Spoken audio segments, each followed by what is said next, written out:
rise again. We know this is what we're meant to do. So we wake up, put our feet on the floor, go and conquer the day like a warrior, like warriors. Cause that's what a trap does. We got your back so you can relax and focus on all the important stuff, like getting your business done. This is our tribe. We look out for each other. That's right, that's right. This is our tribe. We help each other grow in business and life. That's right, that's right. No need to panic anymore. We got lots of support and an army of warriors by our side. We fight the good fight when we unite. We fight the good fight when we unite. Cause that's what a tribe does. We got your back so you can relax and focus on all the important stuff, like getting your business done. This is our tribe. We look out for each other. That's right, that's right. This is our tribe. We help each other grow in business and life. Hey everybody, welcome to the Coffee Shop Show. I am Sondra Ray. I am the host, and I am here with the amazing panel from Explore Protech, and we are grateful to be here today. Good morning, good afternoon, good evening, wherever you are in the world. And if you're in the United States, happy Martin Luther King Day, because it is a holiday in the US. So people are hanging out and doing whatever they want to do, of course. It's one of those holidays where it's a federal holiday, but not everybody, yeah, it's one of those confusing holidays sometimes. So today we're talking about mindset. When I was selecting the topics for January, I really wanted to start, I didn't want to jump in with goals and intentions and everything. I really wanted to talk about brain dumping and mindset, and like we talked about last week with Terrell, life operating procedures and emotional intelligence. It's just those things that do matter in your business, and a lot of people jump over that and be like, okay, I have a goal, I have an action plan, let's go. Well, if you don't deal with the mindset and those other things, they're going to make that action plan possibly fall apart. So it's very important to address those issues, not just at the beginning of the year, but all throughout the year. But I wanted to make sure we set that foundation because our show does build on top of each other. So that is the reason we're doing these topics first. Next week we will get into goals and intentions. That is next week's topic. But yeah, that is the reason we're doing it this way. If you're on YouTube, make sure you tell me hi and ask questions. But I have the privilege to turn this over to Mr. Levy. He is a leadership coach, teacher, amazing dad, grandpa, like all the things. We truly, truly adore him and Explore Protech. So he is definitely the person to talk about mindset and thinking like a business leader and a business owner and just all the things around that. Mr. Levy, how are you? Hi, Sondra, thank you. And I love the topic. First of all, thank you for that wonderful introduction. It was nice to be introduced as a human being, like a father, grandfather, as you know, as you would know as well, as a grandmother yourself. And yeah, I think your topic when I saw it was really something that spoke to me, because I think it is so important. You know, as you said, we can talk about the rules, we can talk about all these good things, we can talk about strategy and everything, but I think to actually, and they're important. They're very important, so please don't get me wrong. They are important, but I think it's a combination of, and it's like you can't, it's not one without the other. You know, you can have a great mindset and no strategy, you'll also be all over the place. So I think they go together, and it brings me back, you know, that old saying that strategy eats culture for breakfast. Personally, I don't believe it. I think if you have your strategy and culture aligned, excuse me, then I always say you can have a breakfast of your choice. So I think they're both important, but I'm very happy that you chose a mindset, because it is vitally important. And I just want to at the outset say that, yes, I've had 43 years of being in leadership or occupying leadership positions. When I say that, I use that leadership even as a business owner, on the sports field, in corporate. And I've also had the privilege of being exposed to and working with great leaders over the past, in that period, but certainly over the past 7 to 8 years, coaching leaders globally and across various industries. And I say it's a privilege because it's provided me with a lot of knowledge and experience and an objective view and of leadership.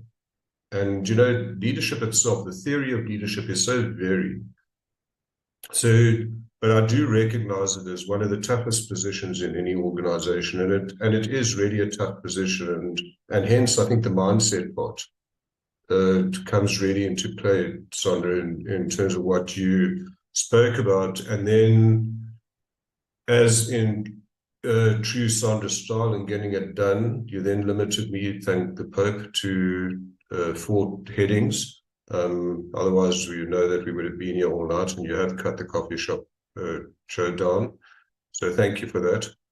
And I think this position that I find myself in, and I'm privileged to be in, is I don't know, and if anybody's really, they say, are you an expert in leadership?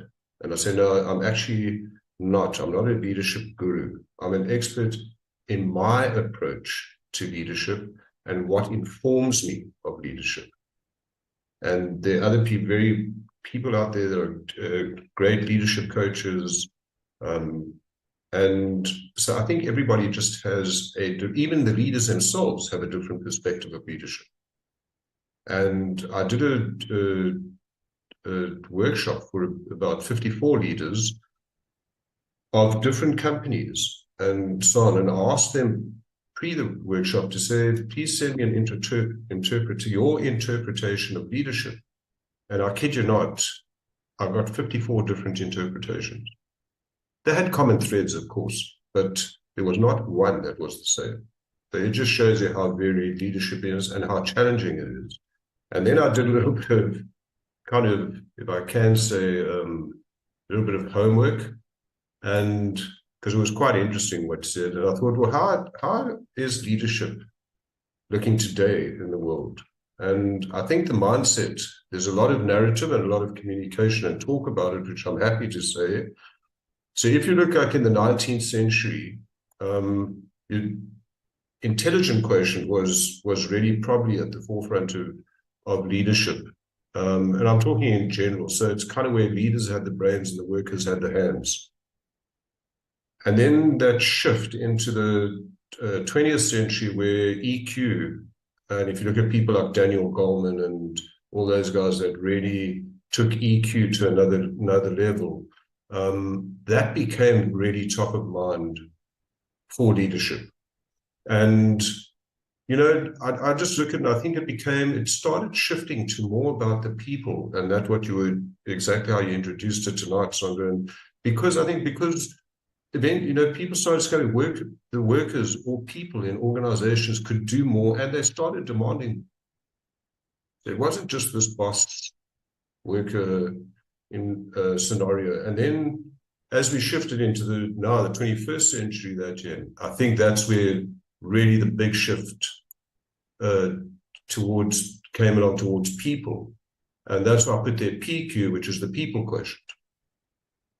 And there's a big focus on that.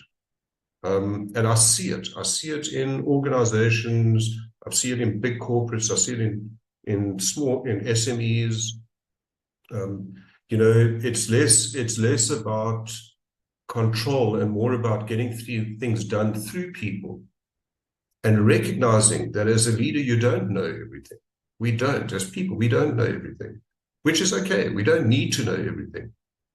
And it's about understanding and that we don't know everything, and then surrounding themselves with the diversity of talent that exists out there. And when they can leverage that around themselves, that's when you can really create high-performing teams.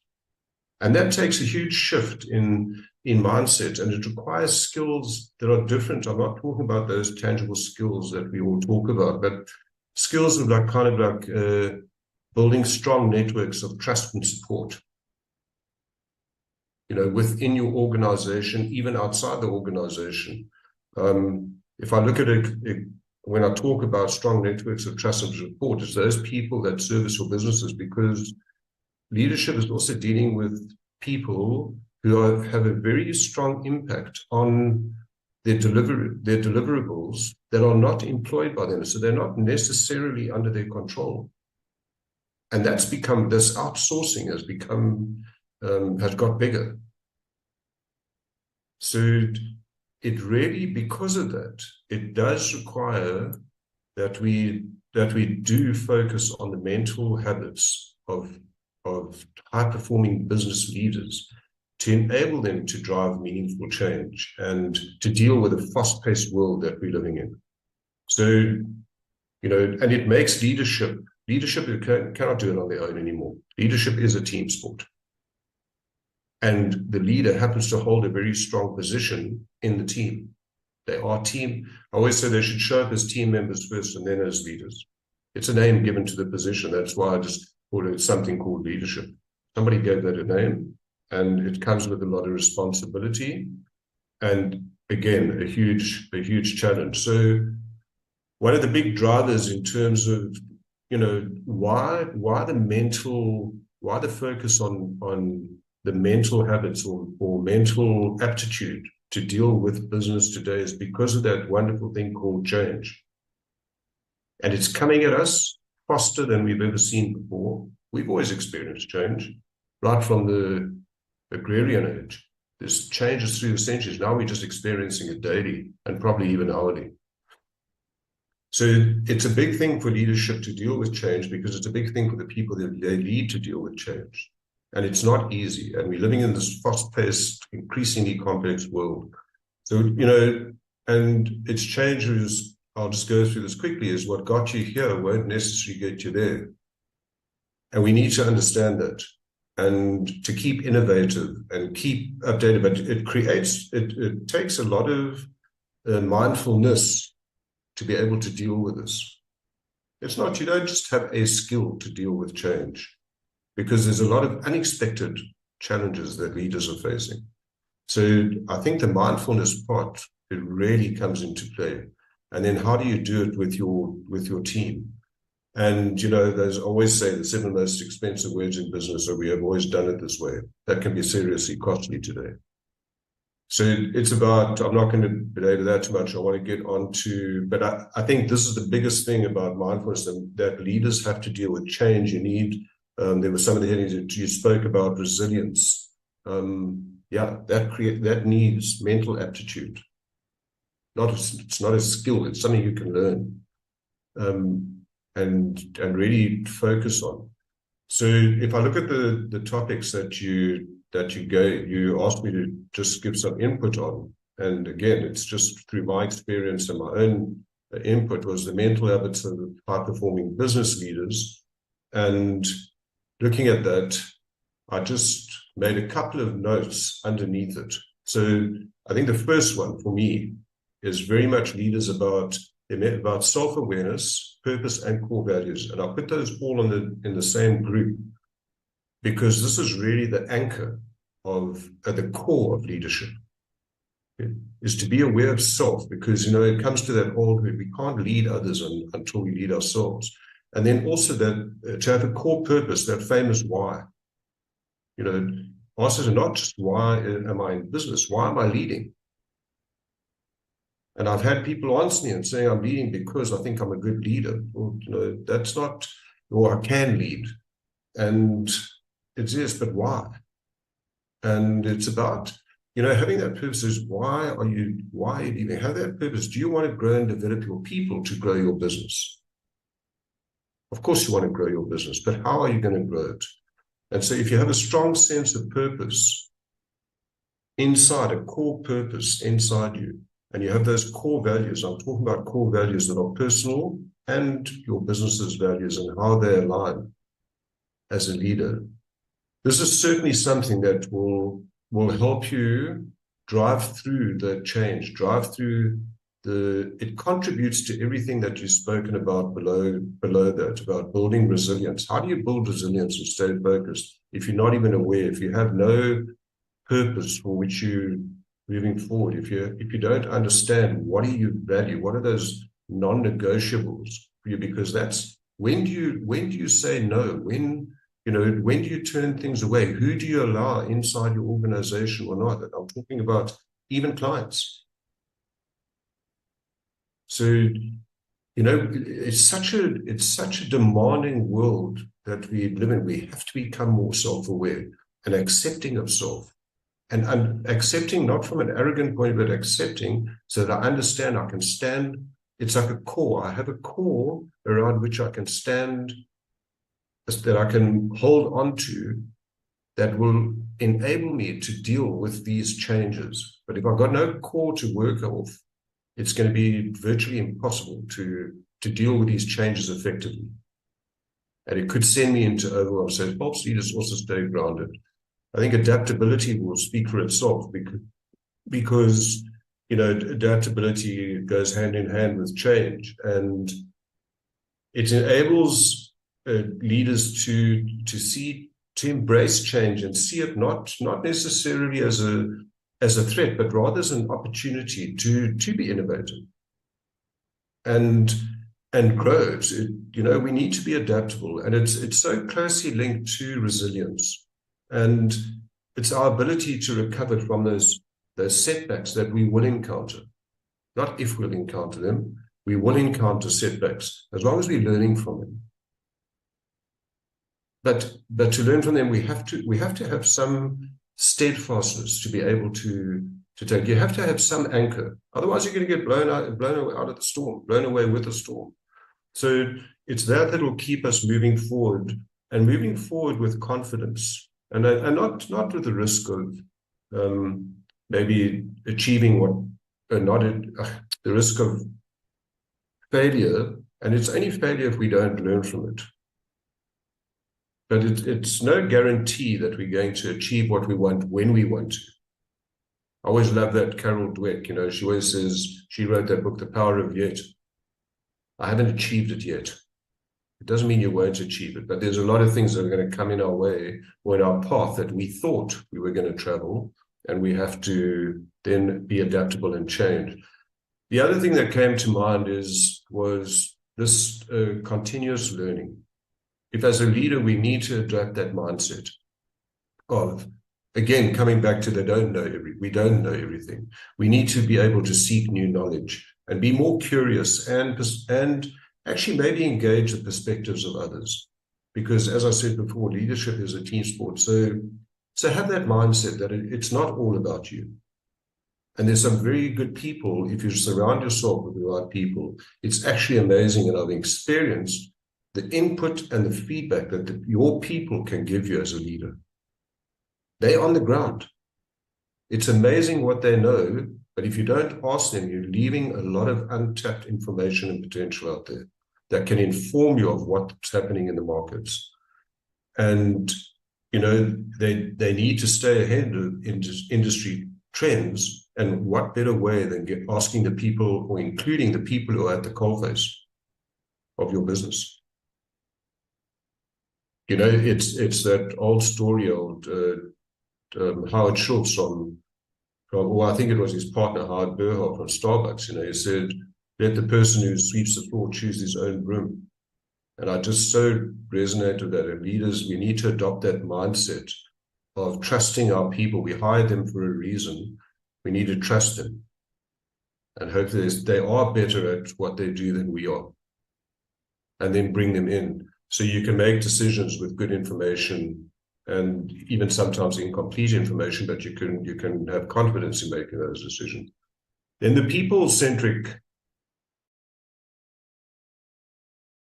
side, of course, was that for me is like just that's top of it, top of mind. I would have put that first, and then I thought I'll speak about it lots because we save the best for last. But it's not just about people, as I always say, it's about the right people. And finding the right people is not easy. But if you, as a leader, have the mindset that it is about your people, okay, and you put them at the forefront of your business, and you also take time to understand them and what their needs are, and then be able to respond to those needs of those people you lead, it contributes to building that foundation of trust that I spoke about earlier, and fostering a collaborative environment. So, and that foundation of trust, if that is strong, the chances of the cracks happening in your structure are minimized. If your foundation's weak, you're probably your structure will crack.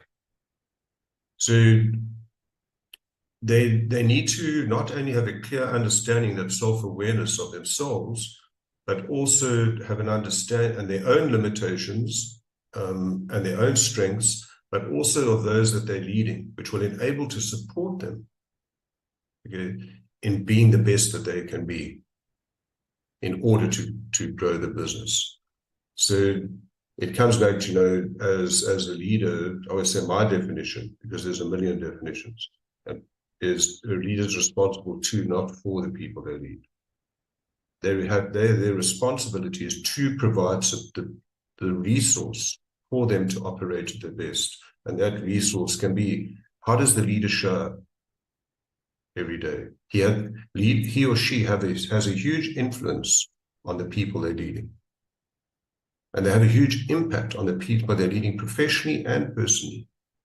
So if you come as a leader and you're only focused on the numbers, it's probably all you will get, and possibly not even achieve them. So that mindset needs to, and it's tough. It's why I'm focusing on this people-centric is because, to deal with behaviors and with people is not easy. We are a complex bunch. And it's not easy it's easier to deal with targets and numbers than to deal with people. So Pete, sorry, you wanted to... No, I can wait till you're done, or we can go back. Go for it. Let's chat, and then we can move on to the next thing, rather while it's top of mind. No, I think I'm trying to practice what I preach. I think this is absolutely brilliant. I think for me, I mean, a lot of like the biggest joke would be reading a book. I don't read a book. So when somebody says, "Oh, you read the book by so-and-so," the answer is no, I have not. I'm an extreme dyslexic, so reading a book could take a while.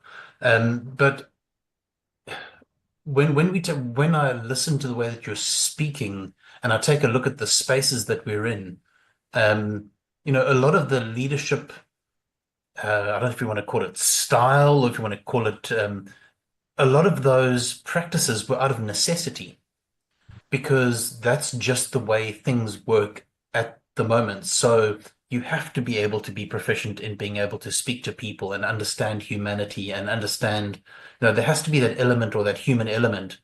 And without it, it's almost like we're stuck in this space of, like you said, managing numbers. We're stuck going backwards. If I take a look at the way that even just the team for the Ignite program, how that team of coaches was built out, understanding the coaches, their content, their, who they are, their relationships with each other, how are they going to function together, what are the results going to be, and building that team out. It wasn't just, we weren't just sucking thumbs, and if we take a look at the results of what came from that program, it was nothing short of sheer brilliance. And I see a lot of that decision making coming through in what you're saying. And no, I have not read the book, so I'm not cheating, not yet. But Pete, as you say that, what comes to mind, and it's no different because you're the founder of a networking organization or platform. I don't know what the right name for it is, but if you look at exactly what you're speaking about, but you're able to do it because your core is correct. Your core is not correct. Let me rephrase it. Your core is strong. Okay, and you really do, you and the scene, and you really live it. And so you create that culture of the core. So you're very focused on what needs to be done when whoever you're engaging with, like the Mancos program. And you're quite focused and firm. It doesn't mean that you're not flexible, but there's certain things that are not kind of the non-negotiables that make up the DNA of Explore Protech. It's no different in any business.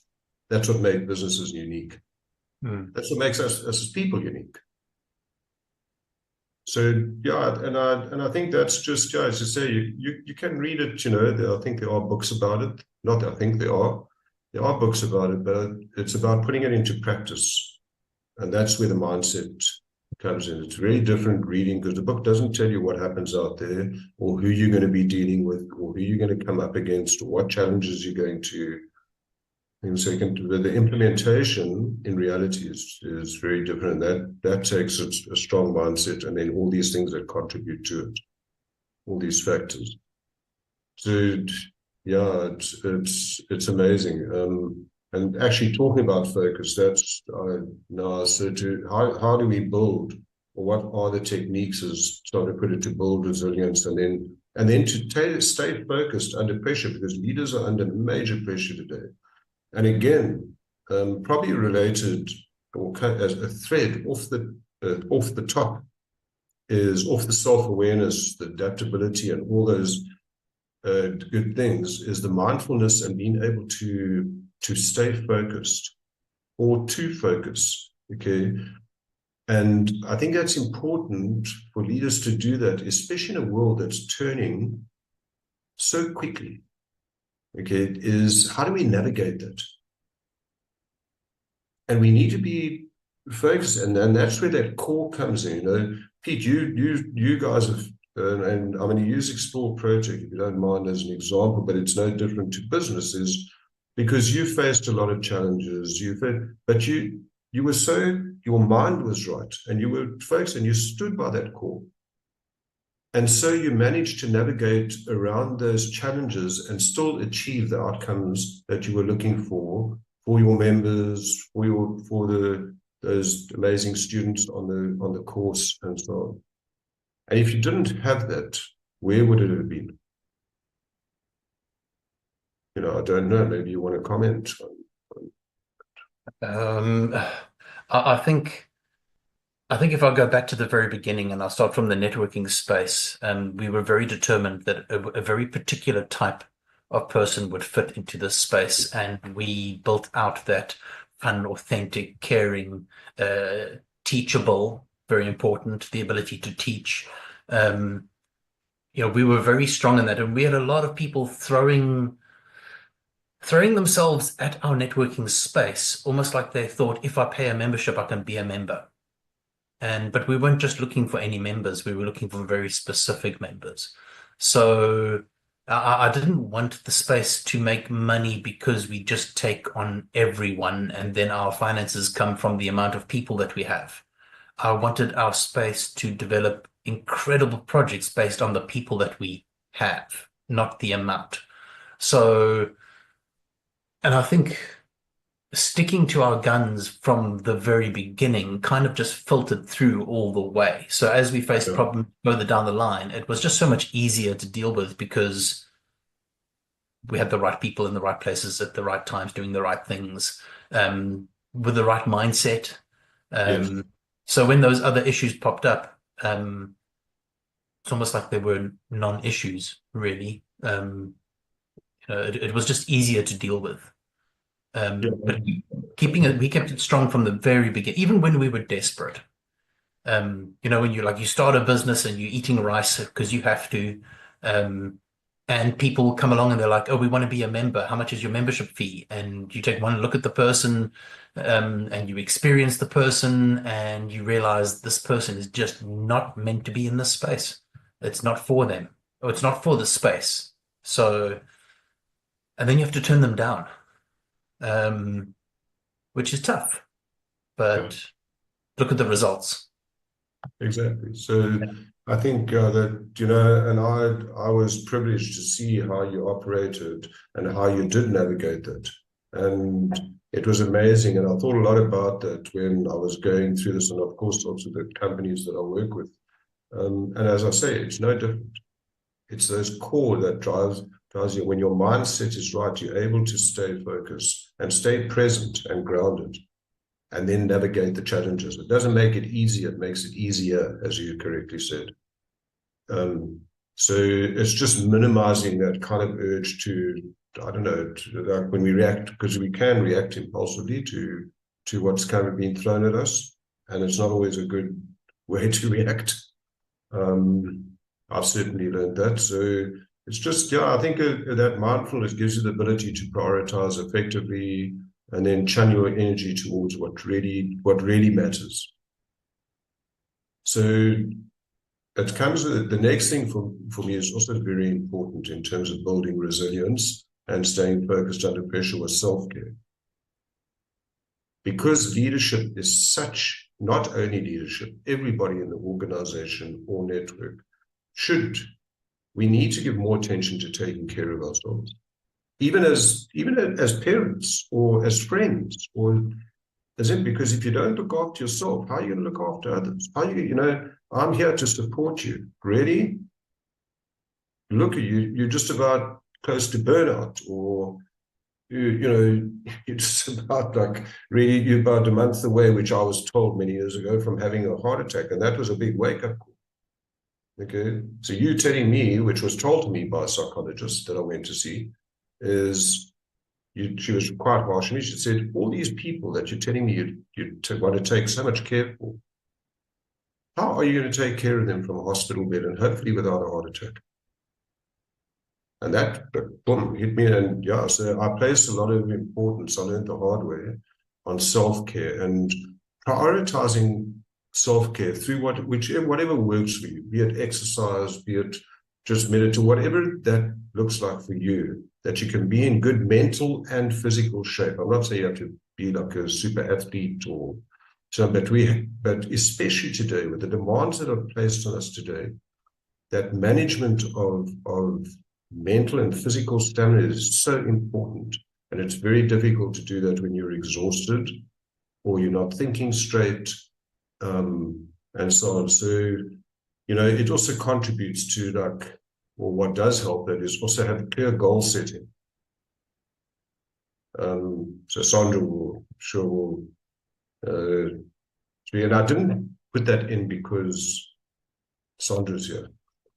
I know it's a field of expertise and I'm very happy. So I'd love to hear a comment on that. But because without goal setting, it's a kind of a roadmap. If you don't have a roadmap for where you want to get to, how are you going to get there? Even in your car, if you want to go to some destination, we know which towns we have to go to in order to get there, and which route we're going to take. Why would it be different in business? It serves as a great reference point, and it also impacts you mentally because you have a place to reference to, or to go back to if necessary. So I think goal setting does help with focus on key priorities and the ability then to delegate out to your team. Because a question I often ask is because they don't have a lot of leaders don't have time for self-care. And my next question is, make a list for me of what you're doing but shouldn't be. Okay, they might have to be doing it, but let's get the list first, because maybe you can delegate some of that out. And you'll delegate it out when you do, you're fostering trust and in their teams, and it reduces unnecessary burden on the leader themselves. So it goes to part of self-care. You're not carrying the weight of the whole organization. That's why you've got people. And again, self-awareness, purpose, core values play a huge role as a place to reference to when under pressure, as you correctly made reference to. So, yeah, I think that's important. Sondra, I don't know if you want to comment on, I mean, I know goals is your area of expertise, and you're really, intentional about it in getting things done. Right. And actually, I want to comment on the delegation. So what I tell people, clients, is to start with the list of things you do, like for 3 to 5 business days, you write down everything you do, and then make a list of what's not getting done. And that is the best way to figure out what you need to delegate and who and what kind and all those things is look at what you are doing and look at what is not getting done. Then you can say, okay, I don't have to do that, and that might free me up to go do something that I can only do, because there's always going to be something in your business that you can only do, or you think you can only do, I should put.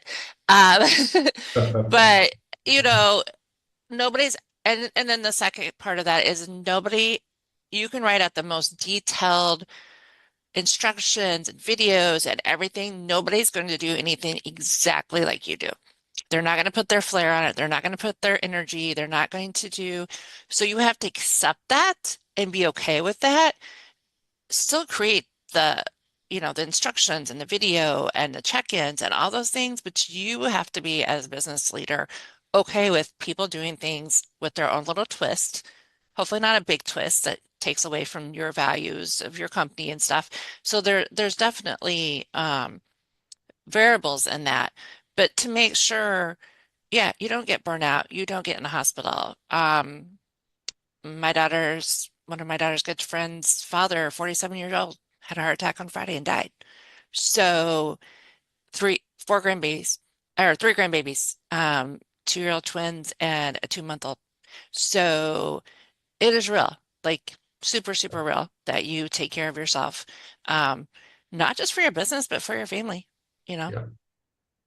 So yeah, there's only one you. There's only one you. So you have to take care of you. It is not your husband's job, your spouse, your kids, your team to take care of you. You have to make that priority. You have to do that self-care. And self-care looks different, like you said, for everybody. Mental and physical, both sides have to be taken care of to make you a good leader, a good person. So go ahead, Peter. Yeah, I love the way you said you have to. I agree It's with a you. choice. You do. Yeah, have to. Go ahead, Peter. Something I just wanted to add. It's all well and good. People want to pick up the book and they want to read the book on leadership and they want to understand and they want to progress, they want to move forward. And everybody gets to that point where they can write that list and they can go, okay, well, what am I doing? What am I not doing? What is getting done? What is not getting done? And then you get to that point where now I understand that I need to be able to delegate. But then the question becomes, delegate to who? Who are you delegating to? And so I think a lot of people have the potential to be absolutely brilliant leaders.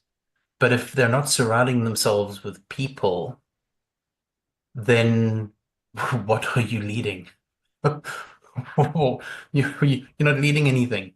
So I think for me, one of the only reasons that we can take on really big projects and do really well very quickly is because we have taken the time, because we started in the networking space, we started in the relationship space, we started in the building the relationships with the people that have very particular skills, and then we have built a relationship with that person so that we know that person and we know what their skills are, we know what they're good at, we know what they do, what they don't do, what you can ask them to do, what you can't ask them to do. I mean, to the degree where we've had multiple people with the same skills, but this particular person is right for that particular project because of who they are. So I think if you can surround yourself with the right people, even if you're just doing it through networking, even if you want to be as strategic as, this is my business, these are the things that I do, these are the things that I can't get done, I need to build relationships with people that do those things, then be intentional about going and finding and building relationships with people that do those things. So when it does come time to delegate, it becomes like the seamless flow of, oh, by the way, I need to get this done. But by when can I have that? It's much the same as with Somerville. I spoke to Somerville the day before yesterday, and I said to her, Somerville, I really need this. I need these 2 landing pages to be done. And she was like, but when do you need it? I was like, well, and she was like, I know you so well you're terrible at setting deadlines. I'm going to give myself a deadline by end of business tomorrow. So I was like, great, by end of business tomorrow. And I now have my 2 landing pages. It's just the right people in the right places at the right time. And it makes life so much easier. And I think it's also part of that self-care. Yeah. If you put the weight on your shoulders and go, oh my goodness me, I've got nobody around me, but I have to create a landing page. I know nothing about landing pages, but I'm going to start looking up and Googling and figuring it out and trying to do this and trying to do that. The amount of stress and pressure you put on yourself is, oh my goodness me, it's unbelievable. If I built the landing page, you would know. You would definitely know. You would just take one look at it and go, why did he write it backwards? Surround yourself with good people. Yeah. And I think, Pete, what you said and what Sondra said is, and it takes that intentional focus and mindset, shift the mindset to say, I don't have to do everything. In fact, you shouldn't be, because as the leader, people are relying on you to kind of look from the top and see what's going on so that you can provide the support where necessary. Otherwise, you don't notice that your people might be burning out, and that would be a disaster. Or as my grandson would say, a disaster deluxe. So, it's that. But look, I'm mindful of the time as well. Can you believe it? So I'm just going to, if you look at reframing the challenges as opportunities, I think we've spoken a bit about that. So I don't want to spend too much time on it, but it's shifting that mindset from a problem-orientated thinking to a solution-orientated action. The problem's there. Just to keep focusing on the problem, you're wasting a lot of time moving forward. Yes, we've got to identify what are the lessons learned from it, but then we need to go into solution orientation mindset.